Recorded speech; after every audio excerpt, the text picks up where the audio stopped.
के लिए तो बहुत नामुनासिब है जी। ठीक हो गया। सलीम भट्टी साहब, आप क्या कहते हैं जी इसके ऊपर? अस्सलाम वालेकुम।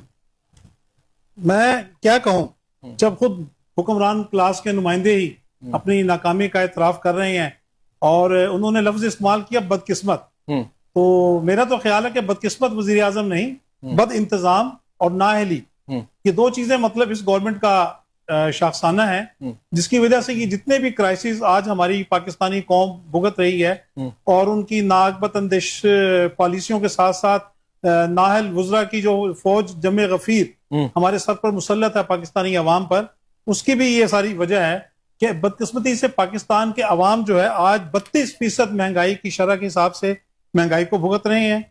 बेरोजगारी जो है वो हमारी बढ़कर 38% से जायद हो चुकी है। गुर्बत जो है वो 42% से ज्यादा मतलब हम भुगत रहे हैं।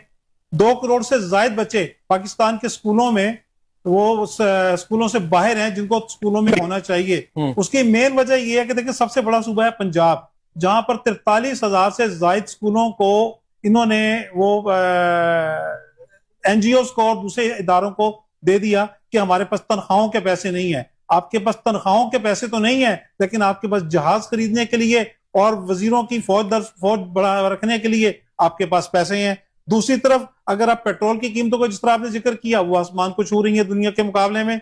पाकिस्तानी पासपोर्ट की सूरत हाल ये है कि दुनिया में बदतरीन सतह पर वो 4थे नंबर पे चला गया है और हमारे यहाँ जो अशराफिया है, हुक्मरान तबका, वो चाहे अरकान असम्बली हो, सेनेट हो या सूबाई असम्बली के मेंबरान, उनकी हालत ये है कि वो कहते हैं कि जी हमें और हम उनकी फैमिलियों को जो है वो ब्लू पासपोर्ट दे दें, 3-3 साल के लिए उनको जो है टैक्स फ्री दे दें, उनको जो है मतलब जहाजों के किराए दे दें मुफ्त के, उनको जो है अयाशी के लिए अखराजात बढ़ा दें। सेनेट का खर्चा आप देखें, सेनेट ऑफ पाकिस्तान, ये मैं समझता हूँ हुकूमत की नाअहली है, तमाम का मसला नहीं है। हुक्मरान इस तरह के बिल क्यों पेश होते हैं, होने देते हैं और क्यों उनको पास होने देते हैं कि हमारी सेनेट का खर्चा जो था 5 अरब रुपया था वो आज बदकिस्मती से 10 अरब को छू रहा है।